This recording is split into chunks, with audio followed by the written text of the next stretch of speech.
What is the best and worst movie from every animation studio? I thought this would be pretty obvious, but when I researched the topic, I was surprised to see what came up. This wasn't the case with Pixar. The highest rated movie of all the Pixar movies is WALL-E at an 8.4 on IMDb. The thing is with Pixar is, I wouldn't have been surprised if it was like 50 other movies, but I can totally understand why it's WALL-E. This film has some of the most beautiful sequences in all of cinema, and that's coming from someone whose top 4 on Letterboxd includes the Lego Movie. But yeah, this scene alone justifies its placement as the best Pixar movie. From one sci-fi to the next, the worst Pixar movie is actually Lightyear. It's not Cars 2 anymore, I know. Lightyear has a 6.1 on IMDb, and it deserves it. I was so pumped for this movie, the trailer stands out to me as one of the best trailers I've ever seen. I'd replay it over and over. The idea of an action sci-fi by Pixar was just so exciting to me, but instead, we got whatever this is. Isn't that cute? Robots can't quite say buzz, so around here I'm just Zurg. The side characters were terrible, the most uninteresting, unfunny side characters ever. The story was terrible. Who wants a sci-fi where you're stuck on one planet the whole time? The twist was weird and didn't land for me at all. Guess again. Huge missed opportunity on this one. If I had to say something nice, I guess the first act was pretty good, and the visuals are really quite amazing, even compared to other Pixar movies. I like the cinematography a lot. So yeah, mostly mad at this one for disappointing me so terribly. It's not that bad, it's just dry. Next up, Sony Pictures Animation. So the question here is the top-rated movie Into the Spider-Verse or Across the Spider-Verse? It's Across the Spider-Verse. It's 8.5 on IMDb. See, in my mind, the first film is more respectable right now because it stands on its own and it's the one that started it all. But at the same time, yeah, I like this one better. What can I say that hasn't already been said about Spider-Man Across the Spider-Verse? Yeah, honestly, nothing. Let's move on. Huge surprise. The lowest rated Sony Pictures Animation movie is The Emoji Movie at a staggering 3.4 on IMDb. This is easily the worst of the studio, and the catalog isn't exactly something to write home about. I feel like they were trying to make this movie bad. For one, they cast James Corden, which is basically an automatic death sentence to any movie. Fist bump, he's a knucklehead. Literally. But on top of that, the jokes aren't funny.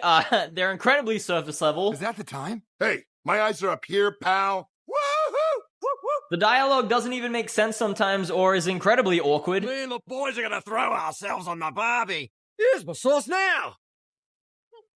G'day, mate. The story is nothing. The characters are nothing. Even the editing sucks sometimes. I don't know how they messed that up. I'm really good at making plans, you guys.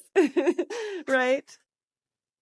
Here we are, the Piracy app. There's not an original thing about this movie, it's just an amalgamation of every other animated movie from the time, including the infamous Final Dance number. Also, in the middle of the movie, this just comes out of nowhere. You're thinking, because I can make different faces, Firewall will think I'm different emoji. Yeah, I wanted to say it because it was my idea. You know, women are always coming up with stuff that men are taking credit for. What the hell is that? Next is Warner Bros. With the highest rated movie being The Iron Giant at 8.1 on IMDb, which is messed up. The Lego Movie is right there, but I get it. The Iron Giant is basically iconic. I've seen it. I don't think it's crazy good or anything. I think it's alright. But I guess you gotta give this film credit for its idea and its animation. It's a movie with a lot of hope pumped through its veins, and I like that. Space Jam 2 is Warner Bros. Animation lowest rated movie at a 4.5 on IMDb. And yeah, it's not fully animated, but apparently it counts. I haven't seen Space Jam 2 before, so I guess I'll check it out. Yes, sir. Alright, this one was weird. First of all, I hate the idea of this movie. The whole thing's about the Warner Bros. Algorithm controlling all the IP and all the characters as just computer programs. Batman versus LeBron. It's just a real cynical view on movies. Also, the Looney Tunes are barely in this movie. It's crazy. When LeBron James gets taken to Looney Tunes world, everyone's gone except Bugs Bunny.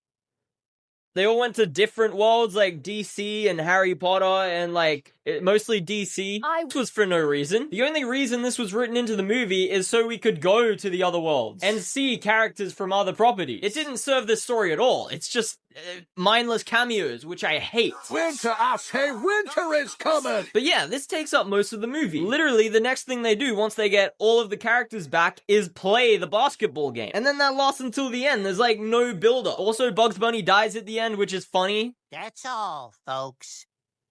Except he just doesn't die. He just shows up in the real world without explanation. I didn't want Bugs Bunny to die. It's just if you're gonna do it, commit or come up with a reason why he's alive again. Anyways, yeah, this movie's bad.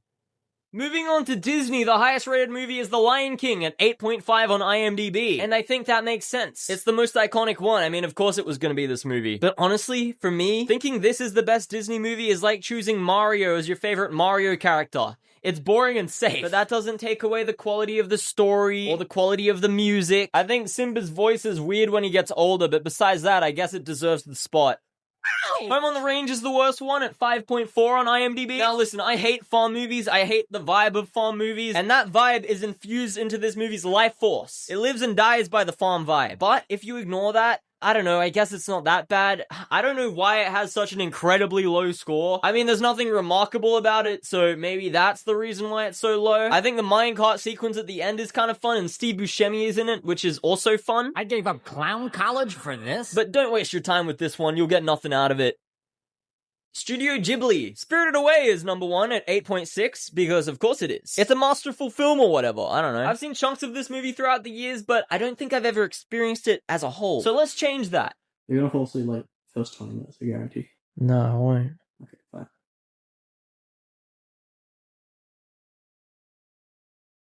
The world is beautiful and imaginative. The characters are so likable, every single one of them. Ghibli films are very different from many of the other movies I watch. I wouldn't say there's a driving force leading the characters from one scene to the next, narrative-wise. Things kinda just happen and are more linked together by the themes of the film and the emotion of the characters. And sometimes that works for me. Here, it does. Watching this movie just takes you away, and at the end, it's hard to say why you liked it, but you just know you did. On the other hand, Earwig and the Witch, a 4.7 on IMDb. I hadn't seen this one, so I had to go watch it, and...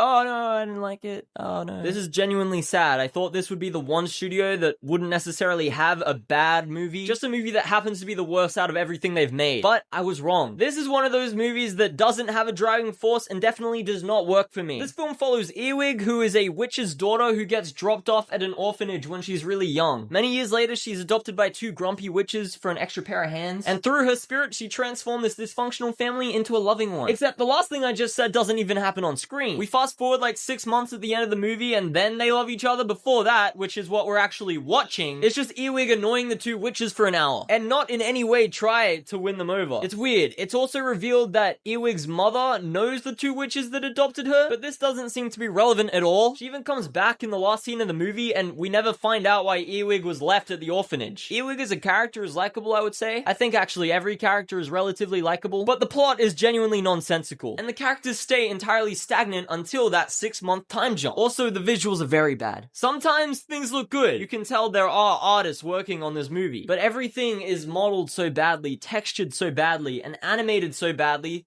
that most of the time it's really ugly. Moving on to Blue Sky, we got Ice Age as the number 1 movie with 7.5. Ice Age is, you know, pretty good. I don't disagree that it's Blue Sky's best movie, but it's not exactly a movie that blows me away or anything. Ice Age Collision Course is Blue Sky's worst movie at a 5.7 on IMDb. The story is very straightforward. There's a meteor coming to hit Earth, and they figure out where it's gonna hit. They go to there. There's a bunch of magnets, so they shoot the magnets into the sky with a volcano, and then the meteorite follows them. There's also way too many characters in this movie. You could easily remove half of them and it would be a lot better for it. Diego's tiger girlfriend literally, I think, has 5 lines, tops. Also, the humor for the most part is bad. Like, really bad. Crash and Eddie reporting for duty. There is some level of emotional growth in this movie, but it's very surface level and goes exactly how you'd expect. Some positives: Simon Pegg as Buck is committing 100%, and that's respectable. The movie from beginning to end looks genuinely beautiful. If you're not a Disney or Pixar movie, you just don't get animated movies that look like this anymore. Illumination. Their best movie is Despicable Me at 7.6 on IMDb. The fact that they haven't topped their first film is actually really annoying to me. Like, yeah, they still haven't even gotten close. But yeah, I mean, Despicable Me is a great movie. The minions are actually used an appropriate amount. The characters are emotional and driven, unlike any of the other films. There's still a bit of cringe humor, but it's overshadowed by actual funny moments. He punched my shark. I respect Despicable Me. On the other hand, there's Hop at 5.4 on IMDb. I watched Hop a fair bit when I was younger, and honestly, I didn't think it was that bad. Like, it's pretty inoffensive. No, Dad, I don't want to be the Easter Bunny. I think the fact that the rabbit was voiced by just a terrible person by all accounts is funny.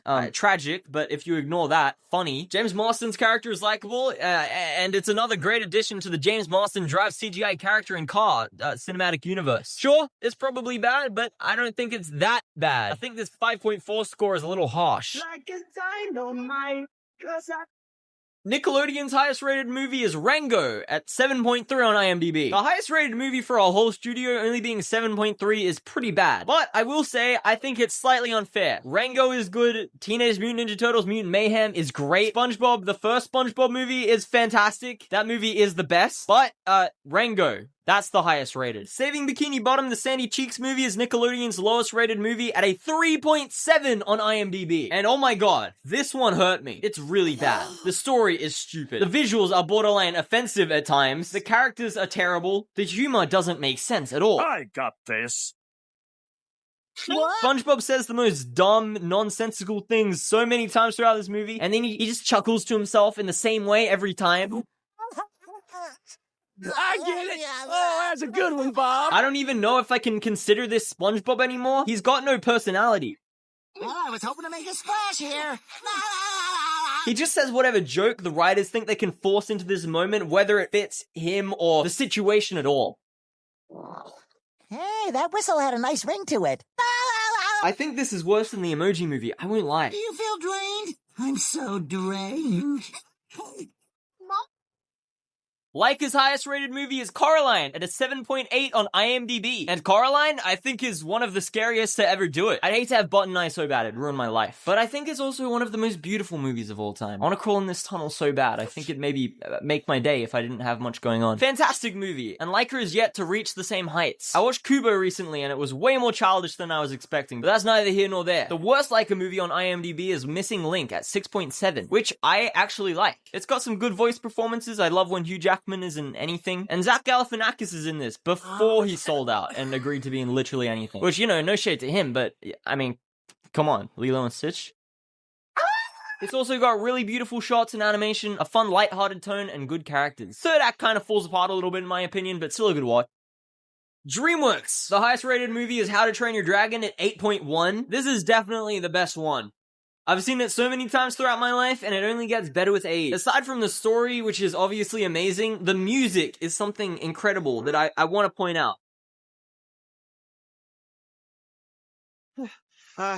You just forget how good it is until you hear it again. Some of the sequences are dreamlike. This film takes full advantage of the art of cinema, animation, and storytelling. Certified classic. Boss Baby 2 is the worst DreamWorks movie at a 5.9 on IMDb. I know I sounded mostly negative right there, but I actually don't mind it. I think the decision to age up the two main characters from the last movie was actually really smart, and it stops this film from being a complete rehash of the last one. I really like the storyline between Tim and his daughter, and luckily this is the main focus of the movie. I think their relationship is really endearing, and I like the twist it takes. And I'm also incredibly grateful it never did anything weird. It didn't go all Back to the Future on me. But yeah, besides this storyline, I think everything else is pretty bad. There's also a conflict between Tim and his brother, the Boss Baby, which is apparently they don't see each other anymore, which the Boss Baby feels betrayed by. Sorry I wasn't there for you. But literally, that's unreasonable. Tim has a family, and the Boss Baby moved really far away, seemingly.